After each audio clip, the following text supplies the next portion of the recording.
హల్లెలూయా. ఎవరు ఇప్పుడు చెడ్డ దాసులు అన్నారు? ఇప్పుడు అక్కడ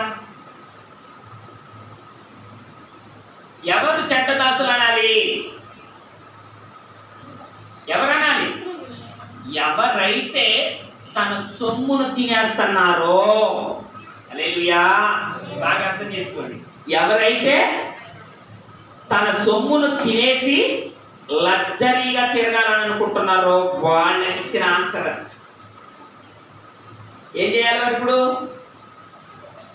ఉంటే ఒక మాట కలిగిన తత్వం, లేకపోతే బాధ కలిగిన తత్వం మన దగ్గర ఉండకూడదు.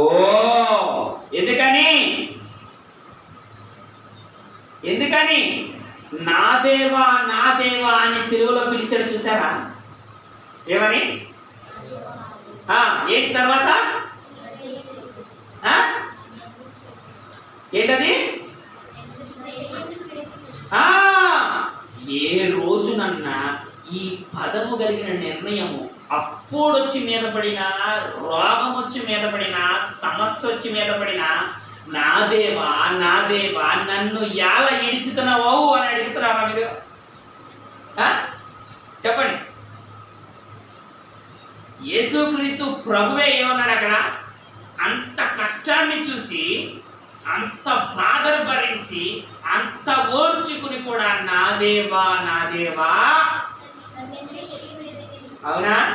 మరి నీ కష్టమో అడగవలసిన మాటను నువ్వు అడుగుతున్నావా? నీ బాధలో కలిగిన బాధ్యత కలిగిన నిర్ణయం కలిగిన ఆ మాటను నువ్వు అడుగుతున్నావా? చెప్పండి. కరెక్టే. బాధ్యత లేని వ్యవహారంగా ఉంది ఇప్పుడు ఇది. ఏం లేదు? బాధ్యత లేని వ్యవహారంగా. హల్లెలూయా హల్లెలూయా హల్లెలూయా. అనుకున్నప్పుడు నిర్ణయంగా దేవుడు మనతో మాట్లాడే మాట ఏమిటి అని అంటే, ఎక్కడ కలిగిన నిర్ణయం అంటే ఇక్కడ మత్తయి సువార్తలో మనకి ఇచ్చాడు, చూసారా? అక్కడ ఏంటంట? మన అప్పుని ఆయన 34 కిందకు వచ్చేయి.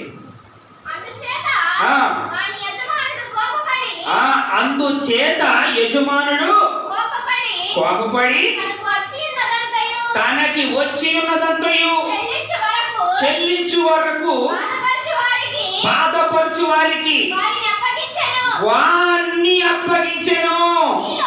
మీలో ప్రతివాడును తన సహోదరుని హృదయపూర్వకముగా క్షమింపని ఎడల నా పరలోకపు తండ్రియు ఆ ప్రకారమే మీ ఎడల చేయుననెను. హల్లెలూయా. ఇప్పుడు క్షమాపణలో దొరికిన వారమా దొరకని వారమా?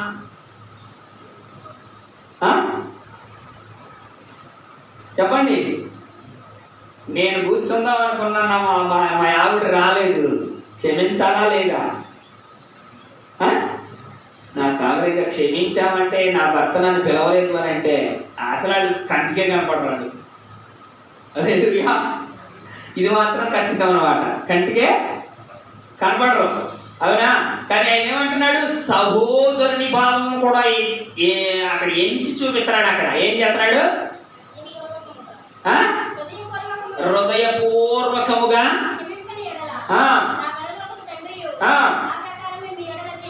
ఆ ప్రకారమే మీ ఎడల చేయును. చదువు. యేసు ఈ మాటలు చెప్పి చాలించిన తరువాత గలిలయ నుండి యోర్దానును ఆదరినున్న యూదయ ప్రాంతములకు వచ్చెను. బహు జన సమూహములు ఆయనను వెంబడింపగా ఆయన వారిని అక్కడ స్వస్థపరిచెను. హల్లెలూయా.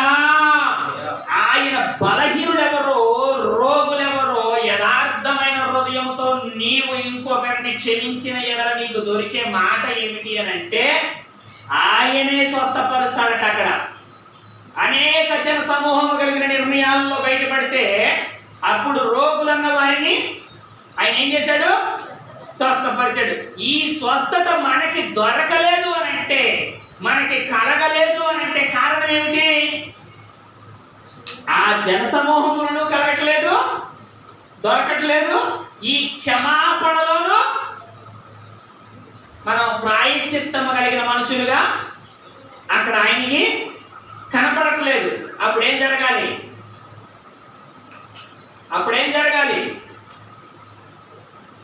త్వరగా చెప్పండి. మిమ్మల్ని ఎక్కువ సమయం బాధ పెట్టాలనే అంశం కాదు నాకు.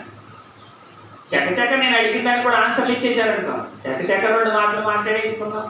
ఆయన సన్నిధి కలిగిన ఆశీర్వాదం ఎవరికి దొరికేస్తుందో దాన్ని పుచ్చుకోవడం మనం దాని పడి అవునా కాదా? కానీ మనం ఏం చేస్తున్నాం? నీ మాట జీవము గలదయ్యా అని పాట పాడేయడానికి సిద్ధపడతాను. ఏంటంటే నువ్వు చేసిన కార్యానికి సాక్ష్యంగా నిలబడటానికి మాత్రమా సిద్ధపడతా. ఎందుకని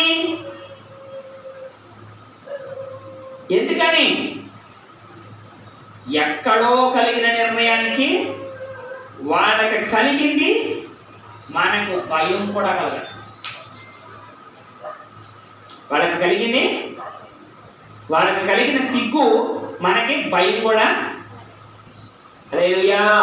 ఇక్కడ కూడా మనం గుడికి వెళ్తా, ఇక్కడ కూడా మనం బైబిల్ చదువుతా, కొన్ని విషయాన్ని గ్రహించకపోతే సిగ్గుపడాల్సింది ఎవరట?